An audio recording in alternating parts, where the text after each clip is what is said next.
Seja bem-vindo a todos. Aqui é a turma da Engenharia Mecânica do IFMG Betim. Vamos falar um pouco sobre formação de cavaco na usinagem. Alunos participantes: Matheus Alves, Luiz Felipe, Rafael Medina, Thaís Carolina e Wellington Mendes. Na formação de cavaco, alguns fatores influenciam a formação de cavaco, como quebra-cavaco, material da peça, fluidos de corte, máquina e ferramenta, condições de corte, material da ferramenta e geometria. A formação de cavaco acontece em 4 etapas: recalque inicial, deformação, ruptura e saída do cavaco. Este fenômeno periódico acontece ciclicamente nas etapas de recalque, ruptura, deslizamento e saída do cavaco para pequenas lamelas de materiais a ser removida.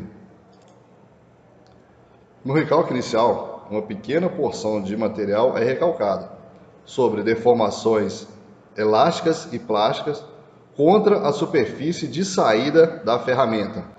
Já na segunda etapa, a deformação plástica aumenta até que as tensões de cisalhamento sejam suficientemente grandes, causando deslizamento entre a porção recalcada e a peça, sem ruptura do material. Na terceira etapa de formação de cavaco, continuando com a penetração da ferramenta, ocorre uma ruptura total ou parcial do cavaco, no plano de cisalhamento.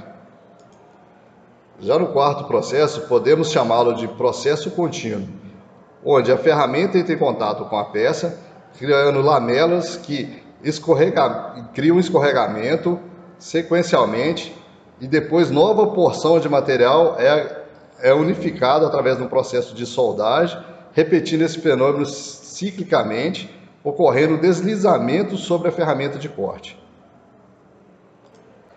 Os cavacos são classificados por formas e tipos. Em relação às formas, nós temos cavaco em fita, temos cavaco tubular, aspiral, tipo de arruela, cônico, em arco, fragmentado e tipo agulha. Para os tipos de cavacos, os modelos arrancado, cortado e plástico. Relacionando o material com a forma de cavaco, em materiais dúcteis como alumínio, cobre, metais de baixa liga, ocorre a formação de cavacos contínuos. Este material cisalha na zona de cisalhamento primário e permanece homogêneo. Em materiais menos dúcteis, os cavacos gerados são lamelares ou de cisalhamento. O cisalhamento ocorre na zona primária e há propagação da trinca sem que ocorra a ruptura. Já o material frágil acaba se rompendo facilmente durante o processo de usinagem.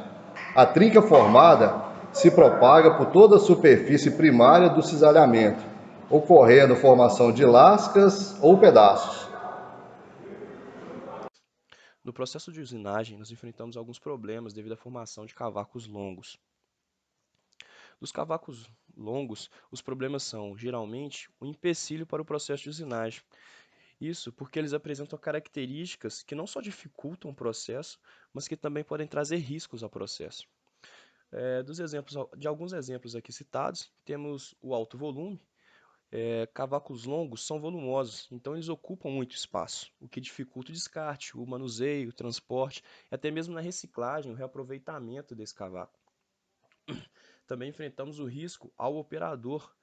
É de fato um dos riscos mais críticos, afinal se trata de segurança. Então, as lâminas do cavaco são cortantes, o que gera risco ao operador. Além disso, cavacos podem ser projetados contra o operador. E além do corte, há risco de queimadura, visto que os cavacos acumulam a maior quantidade de calor desse processo. Temos também o risco de dano à ferramenta, uma vez que os cavacos podem se enrolar na peça ou na própria ferramenta. Isso acaba diminuindo a vida útil da ferramenta. Além disso, em processos em que se usa o fluido de corte, ele pode também impedir o acesso do fluido à superfície usinada. Do controle de extensão do cavaco. Bom, como nós já trabalhamos alguns problemas devido aos cavacos longos, também vamos estudar alguns métodos para controlar a extensão desse cavaco. Dessa forma, de forma básica, temos a relação de comprimento do cavaco com velocidade de corte. Entretanto, ao baixar a velocidade de corte, temos perda de produtividade, ou seja, perda em dinheiro. Outra forma de controlar a extensão dos cavacos é o controle por meio de fluido. Com a aplicação de fluidos, seja convencional ou sob pressão, nós aumentamos a tendência de curvatura do cavaco, forçando ele a quebrar, o que resulta em menor extensão do cavaco. Outro método bastante comum é o método quebra-cavaco, que na verdade é uma geometria da ferramenta de corte que induz, durante o avanço, a quebra desse cavaco. Quando a peça é usinada sem o quebra-cavaco, a extensão do cavaco é definida pelo tipo de material da peça, tendência natural da curvatura do cavaco e espessura do cavaco. Então, com essa variação geométrica, nós temos um controle de cavaco. Nós somos capazes de induzir a quebra desse cavaco. Outro método bastante eficiente é o do avanço interrompido, onde nós controlamos a velocidade de avanço da ferramenta. Dessa forma, temos uma leve interrupção durante esse avanço, na verdade uma queda da velocidade desse avanço, o que faz com que a gente também tenha controle da projeção desse cavaco, fazendo com que a extensão desse cavaco seja menor, uma vez que com essa interrupção o cavaco tende a criar uma falha para que seja quebrado naturalmente. 切削の様子を従来品と比較してみましょう。従来品に比べ XS ブレーカーは切りくずが絡むことなく細かく切れています。